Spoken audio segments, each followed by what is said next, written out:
Boa noite a todos. Sejam bem-vindos à Casa de Jesus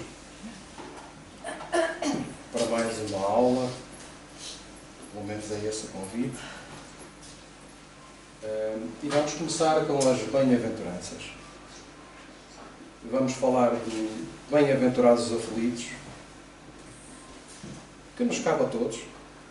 Todos nós temos umas quantas aflições na vida, umas quantas dificuldades na vida. E este tema vai ser um tema muito interessante. Ele é dos capítulos maiores que o Evangelho tem. Aborda a justiça das aflições, causas atuais das aflições, causas anteriores das aflições, esquecimento do passado, motivos de resignação, suicídio e loucura. E depois tem as instruções dos nossos amigos. Fala do bem e do mal sofrer, o mal e o remédio, a felicidade não é deste mundo, perda de pessoas amadas, mortes prematuras. Se fosse um homem de bem, teria morrido.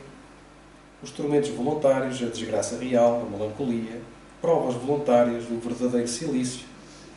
Dever-se-á por ter mais provas do próximo? Será lícito abreviar a vida de um doente que sofra em esperança de cura? Sacrifício da própria vida e proveito dos sofrimentos de outra. Este capítulo começa com estes pontos do Evangelho e diz-nos assim: Bem-aventurados os que choram, pois que serão consolados. Bem-aventurados os famintos e os sequiosos de justiça, pois que serão saciados. Bem-aventurados os que sofrem perseguição pela justiça, pois que é deles o reino dos céus. Está em Mateus. Bem-aventurados vós que sois pobres, porque vosso é o reino dos céus. Bem-aventurados vós que agora tendes fome, porque sereis saciados. Ditosos sois vós que agora chorais, porque rireis. E isto está em Lucas. Mas ai de vós, ricos, que tendes no mundo a vossa consolação. Ai de vós que estáis saciados, porque tereis fome. Ai de vós que agora rides, porque sereis constrangidos a gemer e a chorar. E está também em Lucas. Qual é o conceito de aflição? Aflição é uma palavra onde depois cabe muita coisa lá dentro. E eu fui pesquisar no dicionário e diz-nos que é agonia, que é tribulação, angústia, sofrimento, tristeza, mágoa, pesar, dor, preocupação ou desassossego por alguma coisa, por alguma causa ou coisa que vai afetar a nossa vida, direta ou indiretamente. E ainda a sensação de que algo não está certo ou de que alguma coisa errada ou traumática possa acontecer. Portanto, tudo nos pode causar aflições. E porquê é que eu digo que este capítulo é muito importante? E não só é importante, como se adequa e encaixa completamente nos dias que nós vivemos hoje.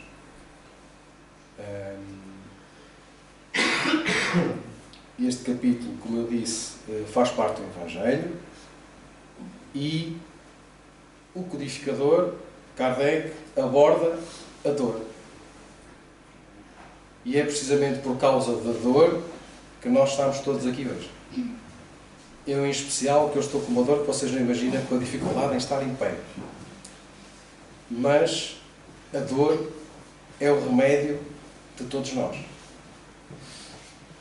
Se não fosse a dor, nós não tomaríamos a decisão importante de alterar algo nas nossas vidas. Então nós sabemos que o planeta, neste momento, se encontra numa transição planetária. O planeta está a sofrer mudanças enormes. Vamos passar então, de um planeta de provas e expiações para um planeta de regeneração. E com isso, vamos ter tudo aquilo que nós vemos hoje em dia, não só nas televisões, mas em todos os meios de comunicação. E o que é que nós vemos? Vemos que a infelicidade, nos seus vários aspectos, tem aumentado de forma assombrosa. Na verdade, não existe uma ordem para isso, para essa infelicidade, mas a verdade é que os suicídios da parte dos adolescentes têm aumentado muito. Aqueles que têm em tenra idade, 12, 13, 14 anos, 15 anos, não se sabe muito bem porquê, perdem a sua orientação e decidem tirar a vida. Vemos também o uso e abuso dos vários medicamentos para controlar ansiedades, para controlar depressões, para controlar um sem número de situações. Mas existe ainda um fenómeno que a ciência não consegue explicar e que atinge essencialmente aqueles que são da terceira idade. E esse fenómeno é a perda do sentido da vida. Aqueles que já acham que viveram tudo não encontram ali motivação para continuar. Então vemos também, e temos-nos apercebido, que existem casos em que eles próprios decidem terminar com a sua vida. E isso tem uma causa. Isso tem uma explicação. Então, no meio de toda esta dor, nós vamos encontrar a luz do Consolador, que é aquilo que o Evangelho nos traz. E hoje vamos falar de pequenas coisas que se vão tornar o nosso Consolador. Uma coisa que temos tirado aqui é que o ensino é dos Espíritos. E esse é o Consolador prometido. E não é só para nós espíritas, mas é para todos os espíritos, estejam eles encarnados ou desencarnados, independentemente da sua religião. Porque nós somos espíritos, nos vários níveis de evolução. E o Consolador é a esse que ele quer chegar.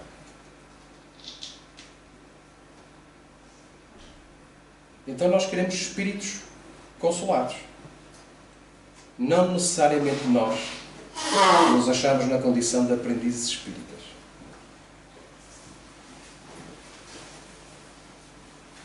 E porquê?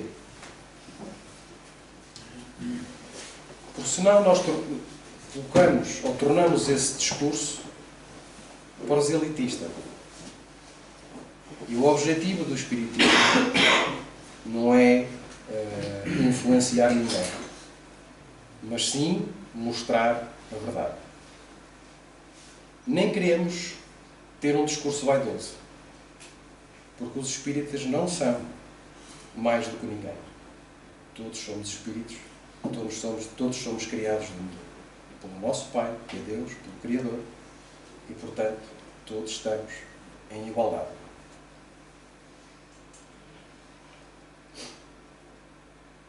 E isto tudo que eu estou a dizer é muito importante que se diga e também ainda mais importante que se compreenda. Para que nós não achemos, nem nos tornemos mais outros. Então vamos falando aqui em consolação, consolador, e vamos ver o que quer dizer consolar. Quer dizer aliviar a pena. O sofrer de confortar, confortar-se e resignar-se. Na origem etimológica, em latim, consolor, quer dizer também tranquilizar, reconfortar, aliviar e encorajar. E é isto que nós pretendemos. Nós não vamos tirar a dor a ninguém e cada um tem que trabalhar para aliviar a sua própria dor. É esse o objetivo. Então, porque é que nós temos que passar por essa dor, por essa aflição, por esse sofrimento? Kardec traz-nos, neste ponto 3, a justiça das aflições. Nada acontece por um acaso. Existe sempre uma causa. Então, somente na vida futura podem efetivar-se as compensações que Jesus promete aos aflitos da terra. Sem a certeza do futuro, estas máximas seriam um contrassenso. Mais ainda, seriam um engodo. Mesmo com essa certeza, dificilmente se compreende a conveniência de sofrer para ser feliz. É, dizem, para se ter maior mérito. Mas então pergunta-se, por que sofrem uns mais do que outros? É uma pergunta justa. Por que nascem uns na miséria e outros na opulência, sem coisa alguma haverem feito que justifique essas posições? Porque uns nada conseguem, ao passo que a outros tudo parece sorrir. Acho que todos nós já fizemos essas questões na nossa vida. Nós temos tendência a olhar para os nossos vizinhos do lado e esquecemos de olhar para nós próprios. E muitas das vezes nós somos a causa da aflição que nós nos encontramos. Então, Kardec continua dizendo-nos que, todavia, o que ainda menos se compreende é que os bens e os males sejam tão desigualmente repartidos entre o vício e a virtude, e que os homens virtuosos sofram ao lado dos maus que prosperam.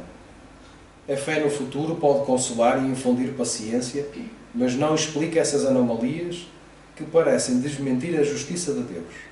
Entretanto, desde que admita a existência de Deus, ninguém o pode conceber sem o infinito das perfeições. Ele necessariamente tem todo o poder, toda a justiça, toda a bondade, sem o que não seria Deus. Se é soberanamente bom e justo, não pode agir caprichosamente, nem com parcialidade. Logo, as vicissitudes da vida derivam de uma causa, e pois que Deus é justo, justo há de ser essa causa. Isso, o de que cada um deve bem compenetrar-se. Por meio dos ensinos de Jesus, Deus pôs os homens na direção dessa causa. E hoje, julgando-os suficientemente maduros para compreendê-la, lhes revela completamente a aludida causa por meio do Espiritismo, isto é, pela palavra dos Espíritos. Daí eu dizer que são os Espíritos que nos dão esse consolo. Então, se a dor na criação divina não tivesse nenhum propósito, se fosse algo que não fosse necessário para nós, para a nossa evolução, então Deus não nos colocaria essa dor. Isso seria retirado da questão. Mas se Deus permite a dor, se Deus nos dá essa dor, é porque Ele tem um propósito, é porque tem uma função e porque tem um valor. Ela existe por algum motivo. Ela existe por algum motivo. A mensagem dos Espíritos, a mensagem espírita, vem explicar-nos o porquê dessa dor, que é o que nós vamos ver a seguir. E isso é, sem sombra de dúvida, um instrumento pedagógico e purificador das almas.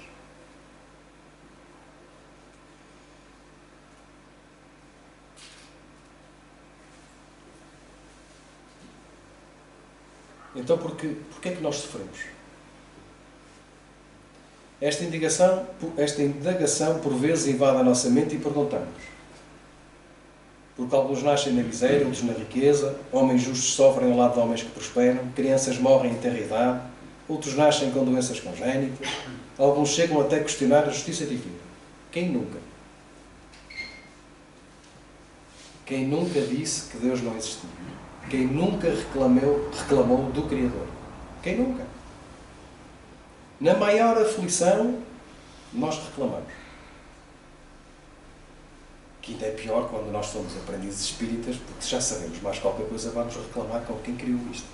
Que não deixou nada ao acaso. Então, no Livro dos Espíritos, na questão 166, é-nos dito isto. A alma passa, pois, por várias existências corpóreas? Sim. Todos nós passamos por várias existências físicas. Os que dizem o contrário pretendem manter-vos na ignorância em que eles próprios se encontram. E esse é o seu desejo. E na pergunta seguinte, diz-nos assim: qual é o objetivo da encarnação? Da reencarnação? Expiação, aprimoramento progressivo da humanidade, sem que onde estaria a justiça divina.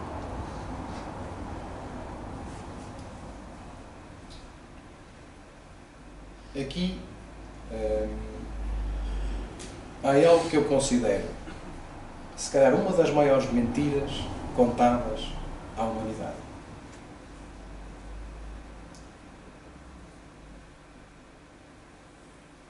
Muitos, cada vez mais, devido a uma coisa que Kardec mais tarde identifica como sendo o materialismo, mais tarde não,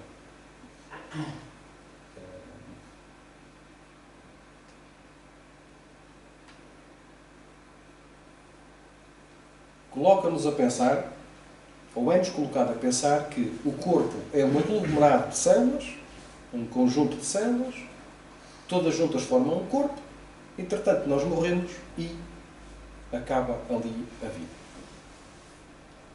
Como eu dizia, Kardec chama isto materialismo. Porquê é que isto tem acontecido? Exatamente por aquilo que eu tinha dito antes. É aquela perda do sentido da vida. Nós deixamos de ter o propósito.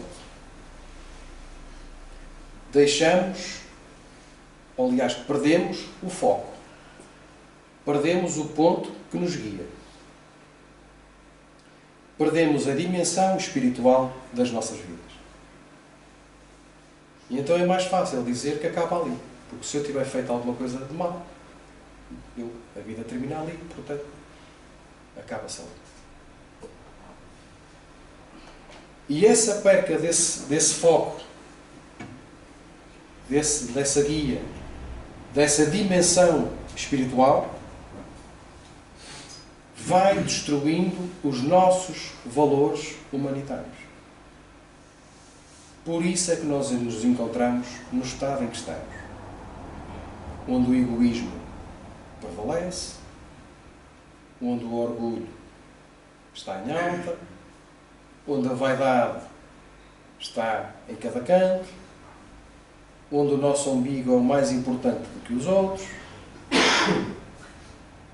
Eu já disse isto uma vez, aliás, acho que já disse mais de uma vez, mas vou repetir.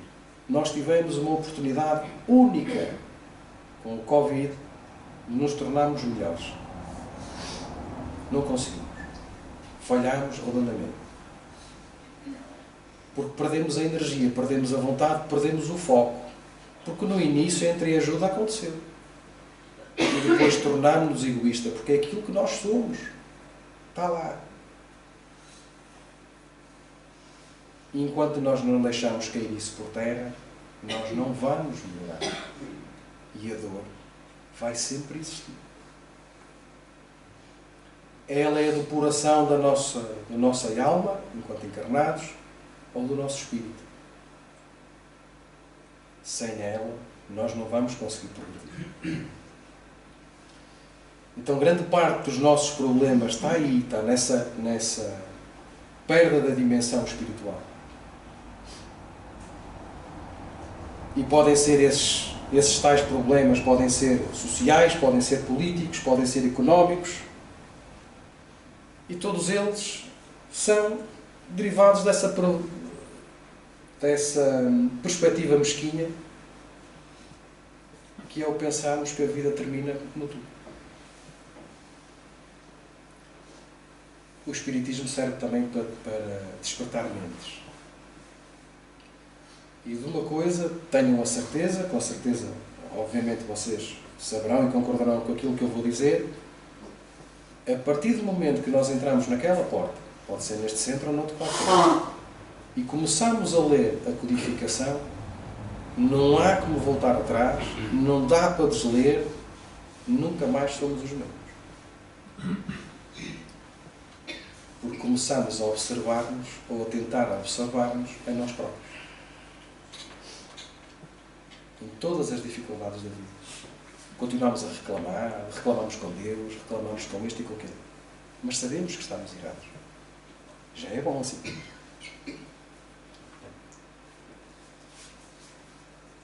Então nós somos um espírito imortal. Se somos imortais, e vimos cá múltiplas vezes. E essas múltiplas vezes que nós cá vimos fazer o quê? Depurar. Passar por aquele filtro. E deixando para trás coisas que nos vão atrasar.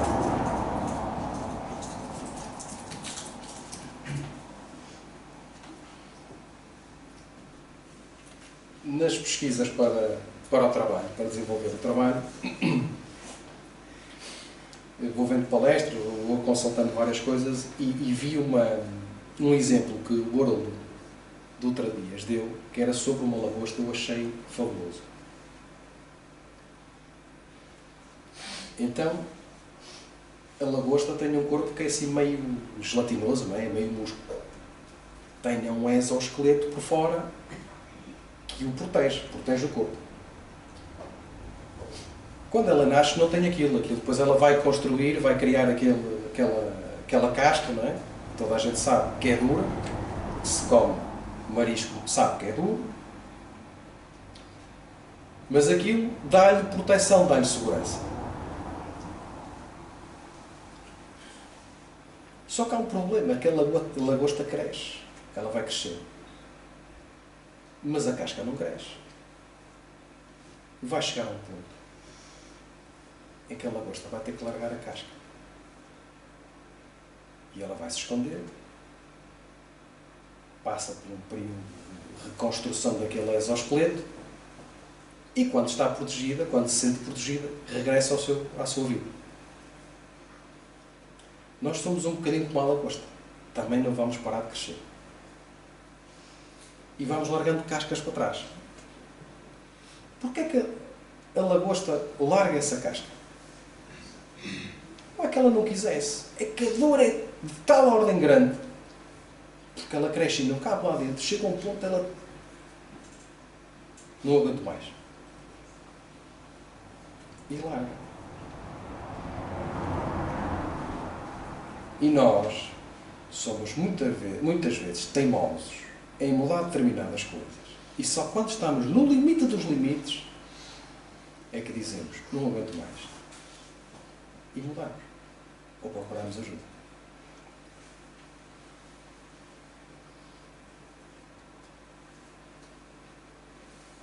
Essa é a lei do progresso. Não há como estar estagnado. Ela não vai parar de crescer e nós também não.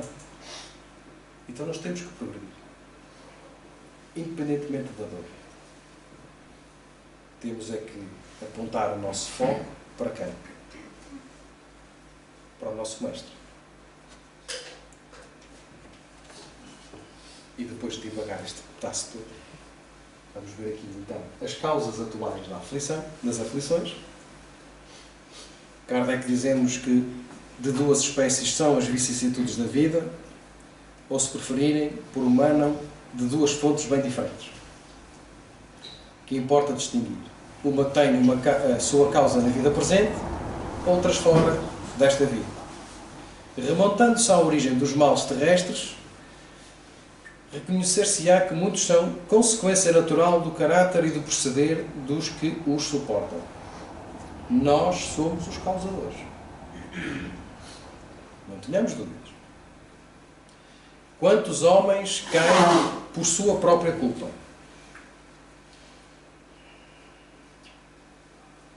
A verdade é que, em certa idade, nós achamos que os nossos pais estão errados e eles dão-nos algumas dicas como não fazer. E depois caímos por nossa própria culpa. Porque nós fomos avisados.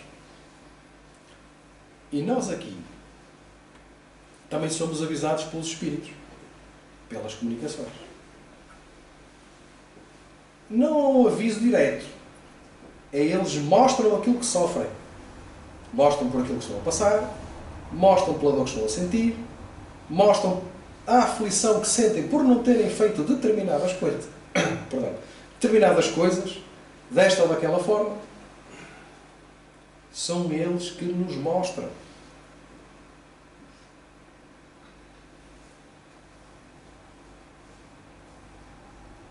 Nós já fomos eles, em determinada altura. Já estivemos do lado de lá. Provavelmente já nos comunicamos nesta ou naquela casa espírita. E demos o nosso exemplo. Não nos lembramos. Graças a Deus. Mas se nós atentarmos bem àquilo, aos nossos defeitos, outra dificuldade. Mas se nós olharmos bem aos nossos defeitos, nós facilmente descobrimos quem fomos. Ou o que éramos. Está lá. O homem velho está lá.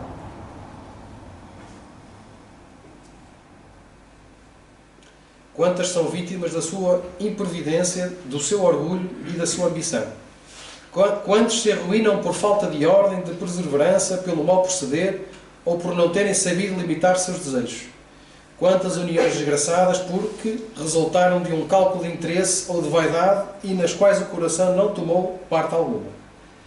Quantas dimensões e funestas disputas se teriam evitado com um pouco de moderação e menos suscetibilidade? Se nós às vezes estivéssemos calados, ganhávamos muito. Só que o coração está assim aqui e sai rápido e depois nós arrependemos, mas já não vamos a tempo. Passaríamos ao lado de grandes tribulações. Quantas doenças e enfermidades decorrem da intemperança e dos excessos de todo o género? Quantos pais são infelizes com os seus filhos porque não lhes combateram desde o princípio as más tendências?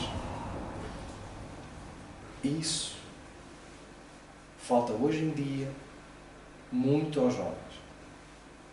Os jovens precisavam de ouvir falar de Deus e de Jesus. Precisavam ter noções, nem que fossem básicas, de que é Deus e de quem foi Jesus. Ter noção, nem que fosse básica, dos ensinamentos de Jesus. É mais fácil espetar com um telemóvel a uma criança e esperar que ele não chateie muito do que perder tempo a ensinar e a responder às perguntas que são muitas daquele pequeno espírito que está connosco.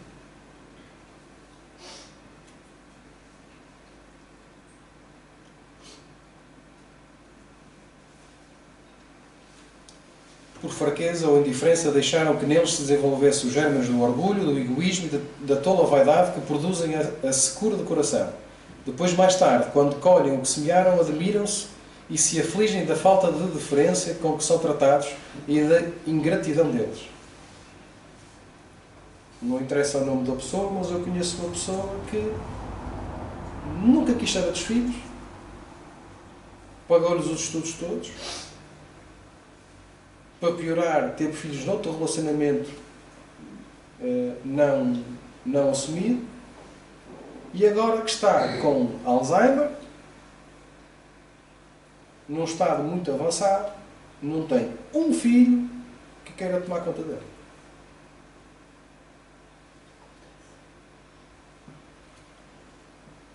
Olhem esse exemplo e percebam que tudo aquilo que nós plantamos, colhemos.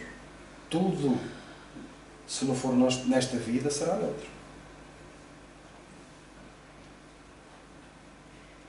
Depois, claro, olhamos à nossa vida atual e dizemos: mas eu nunca fiz mal a ninguém, ajudo toda a gente e tudo me corre ao contrário. Pois é. Tudo tem uma causa. Interroguem friamente suas consciências, todos os que são feridos no coração pelas vicissitudes e decepções da vida, remontem passo a passo à origem dos males que os torturam e verifiquem se, as mais das vezes, não poderão dizer: se eu houvesse feito ou deixado de fazer tal coisa, não estaria em semelhante condição. Toda a gente entende isto. A quem então há do homem responsabilizar por todas essas aflições, senão a si mesmo? O homem, pois, em grande número de casos, é o causador dos seus próprios infortúnios. Mas em vez de reconhecê-lo, acha mais simples menos humilhante para a sua vaidade acusar a sorte, a providência, a má fortuna, a má estrela, ao passo que a má estrela é apenas a sua incúria. É mais fácil imputar a culpa ao outro do que assumir a sua própria culpa. É um sapo enorme, difícil de engolir. Os males dessa natureza fornecem, indubitavelmente, um notável contingente ao cômputo das vicissitudes da vida. O homem as evitará quando trabalhar por se melhorar moralmente, tanto quanto intelectualmente. A lei humana atinge certas faltas e as pune. Pode então o condenado reconhecer que sofre as consequências do que fez, mas a lei não atinge nem pode atingir todas as faltas. Incide especialmente sobre as que trazem prejuízo à sociedade e não sobre os que só prejudicam os que as cometem. Deus, porém, quer que todas as suas criaturas progridam e, portanto, não deixe impune qualquer desvio do caminho reto. Não há falta alguma, por mais leve que seja, nenhuma infração da sua lei que não acarrete forçosas e inevitáveis consequências, mais ou menos deploráveis. Daí se segue que nas pequenas coisas como nas grandes, o homem é sempre punido por aquilo em que pecou. Os sofrimentos que decorrem do pecado são-lhe uma advertência de que procedeu mal. Dão-lhe experiência, fazem-lhe sentir a diferença existente entre o bem e o mal e a necessidade de se melhorar para, de futuro, evitar o que lhe originou uma fonte de amarguras. De evitar a dor. Eu digo aqui muitas vezes que nós somos um caminheiro que vimos do lado de lá para o lado de cá, se é que se pode dizer assim, com uma mochila aberta. Aliás, nós trazemos a mão, se contarmos com os dedos, trazemos 10 coisas para resolver. Vamos pensar assim.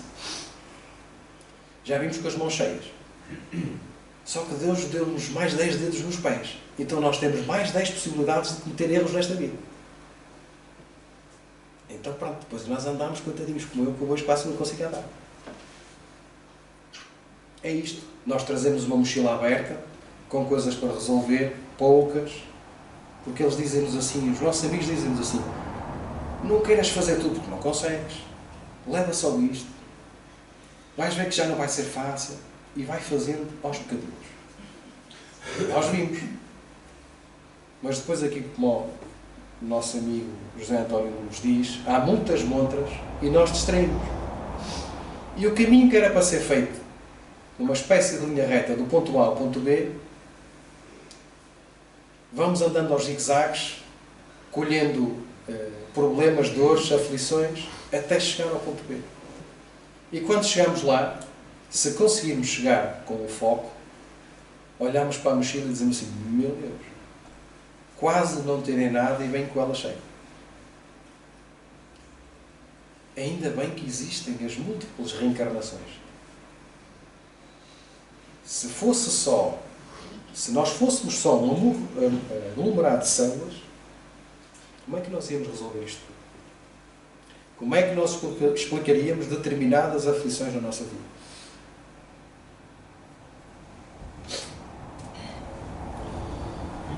Entretanto, a experiência algumas vezes chega um pouco tarde, quando a vida já foi desperdiçada e turbada.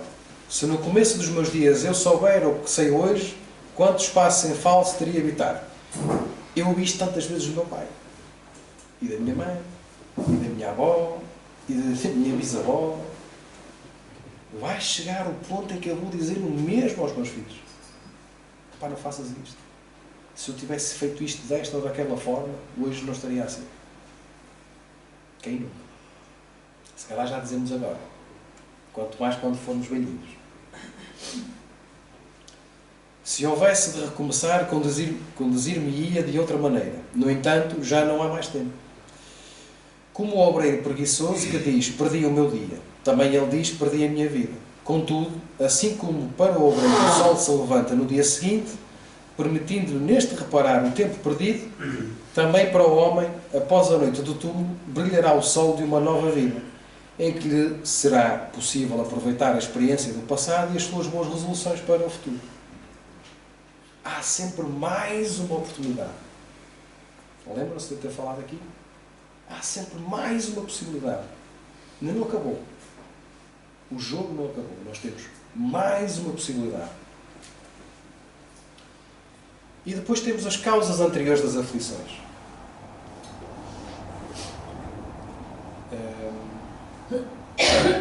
Para quem já teve casos de familiares pequenos que nascem com enfermidades enormes, difíceis de resolver, difíceis de acompanhar, tenho aqui a resposta para essas aflições. Grande parte dos suicidas nascem com as marcas do suicídio. Se nós olharmos essas questões, vamos compreender que aquele familiar ou aquele amigo que tem determinado problema e que até acabou por partir, que no meu caso foi isso, nós conseguimos compreender o porquê. Mas também não sejamos ingênuos. Eu não consigo imaginar a dor de um pai e de uma mãe que passe por uma situação dessas. E peço a Deus para nunca ter que passar por isso. Não só pelo problema dele nascer com esse, na questão pessoal, com esse defeito congénito, mas por toda a dor, por todo o stress, por todo o trabalho, por aquilo que eles tiveram que abdicar, ou não, para a dedicação total à sua filha, sabendo que à partida não teria uma solução, não nesta vida, mas que é uma dor que eu não consigo. Não consigo.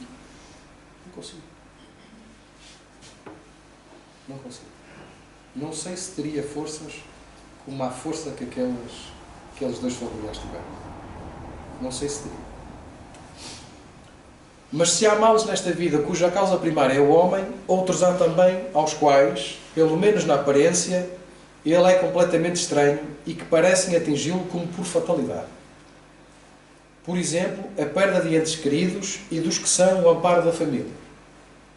Tais ainda os acidentes que nenhuma previsão poderiam impedir, os reveses da fortuna que frustram todas as preocupações aconselhadas pela prudência, os flagelos naturais, as enfermidades de nascença, sobretudo as que tiram a tantos infelizes os meios de ganhar a vida pelo trabalho, as deformidades, a idiotia, o cretinismo, etc.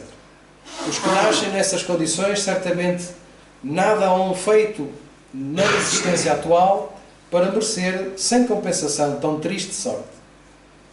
Porque, pois, seres tão desgraçados, enquanto ao lado deles, sobre o mesmo teto, na mesma família, outros são favorecidos de todos os modos. Quer dizer, enfim, dessas crianças que morrem em tenra idade e da vida só conheceram sofrimentos.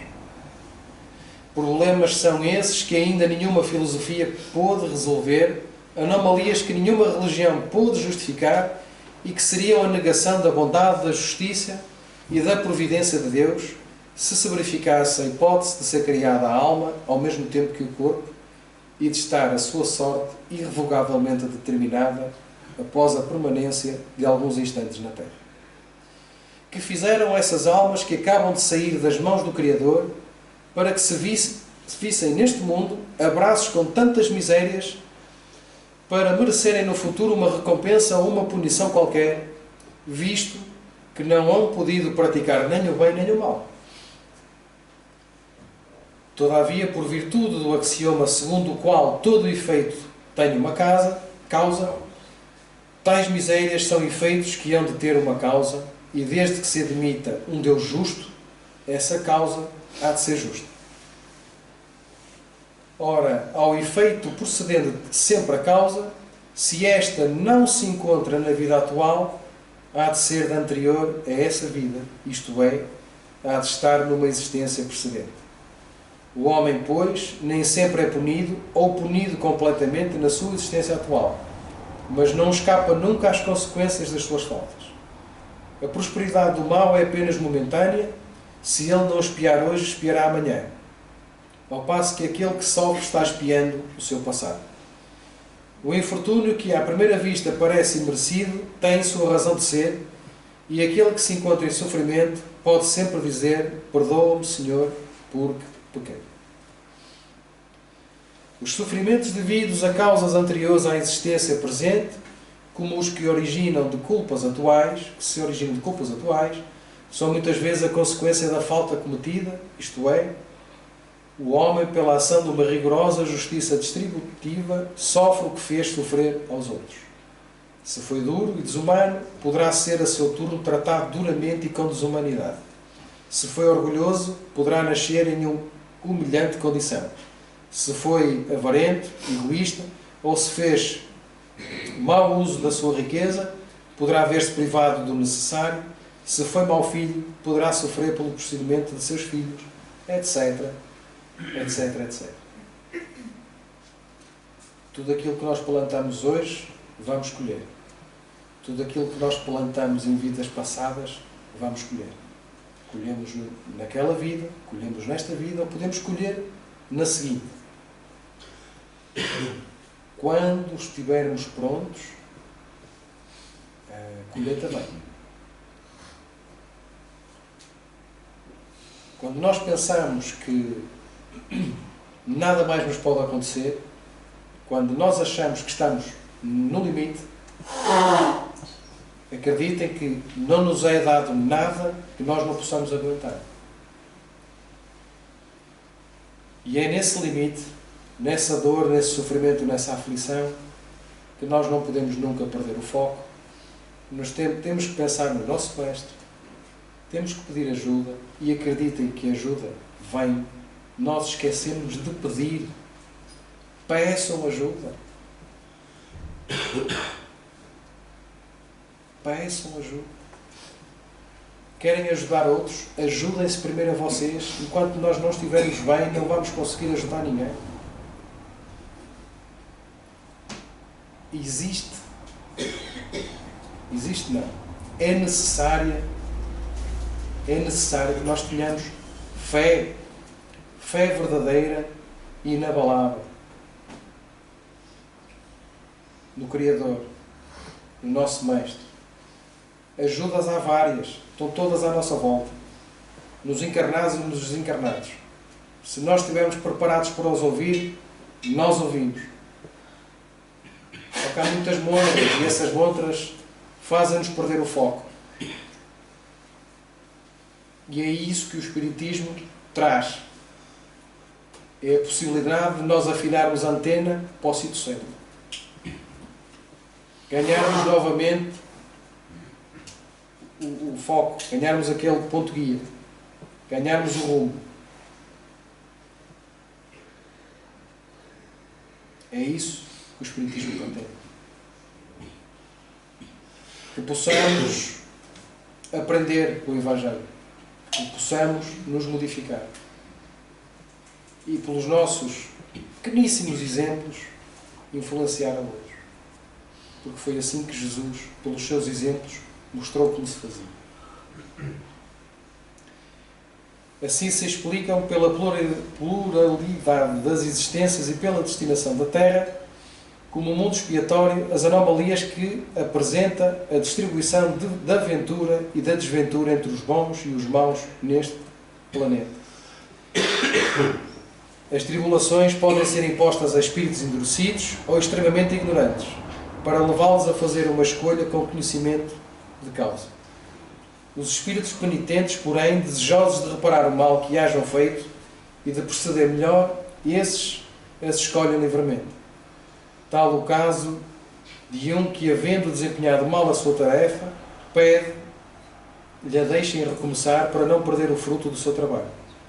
As tribulações, portanto, são ao mesmo tempo expiações do passado, que recebem nelas o merecido castigo, e provas com relação ao futuro que elas preparam. Rendamos graças a Deus, que em sua bondade faculta ao homem reparar seus erros e não o condena irrevogavelmente por uma primeira falta. Trazendo esta pequena lição que está na Ceifa de Luz, para terminar assim o trabalho, fala em aflição e fala em tranquilidade.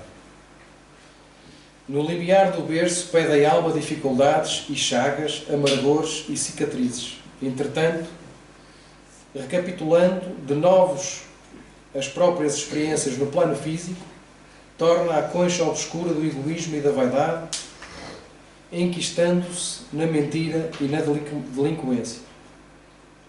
Aprendiz recusando a lição, ou doente abominando o remédio, em quase todas as circunstâncias o homem persegue a fuga que lhe adiará indefinidamente as realizações planeadas.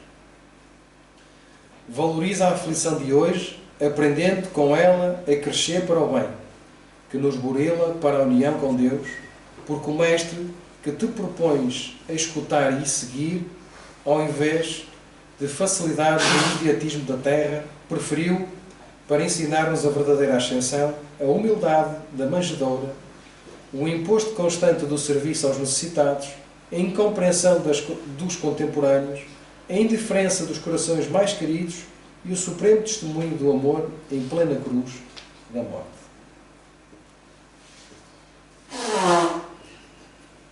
Este era o trabalho de hoje. Falar da dor não é fácil. Cada um tem a sua. A minha pode ser uma dor fácil para o outro, e vice-versa.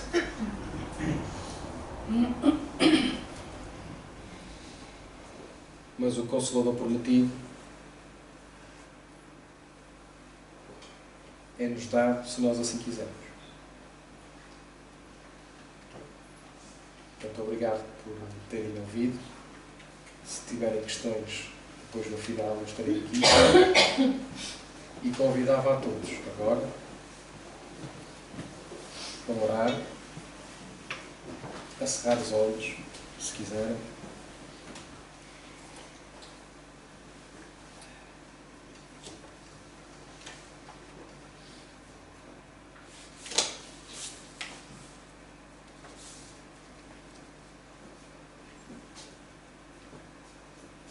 Querido Pai,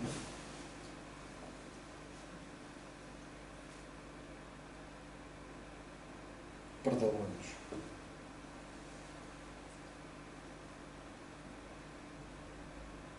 Porque ainda não somos capazes de ser homens de bem. Mas te agradecemos, Pai, porque nos trouxeste o Mestre amado, o Mestre Jesus, que deixou as suas lições pelo exemplo, mostrando como bem proceder, como ajudar o próximo.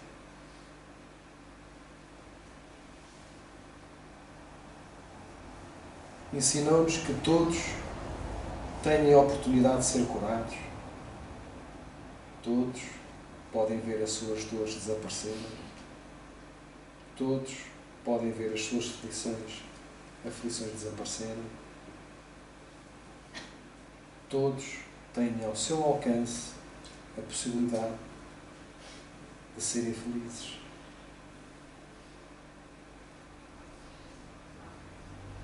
Pai, Tu que não deixas nada ao acaso, dá-me forças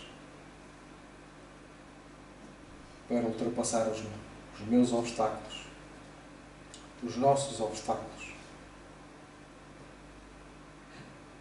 Dá-nos forças para não cairmos nas tentações. Dá-nos forças para podermos ser um bom aluno, sabendo que um dia teremos a possibilidade de nos encontrar com o nosso Mestre, se nos for permitido, poderemos até abraçá-lo e agradecer, porque e ao mesmo tempo pedir desculpas, porque não fomos capazes de o entender. E no momento de loucura, decidimos colocá-lo no madeiro.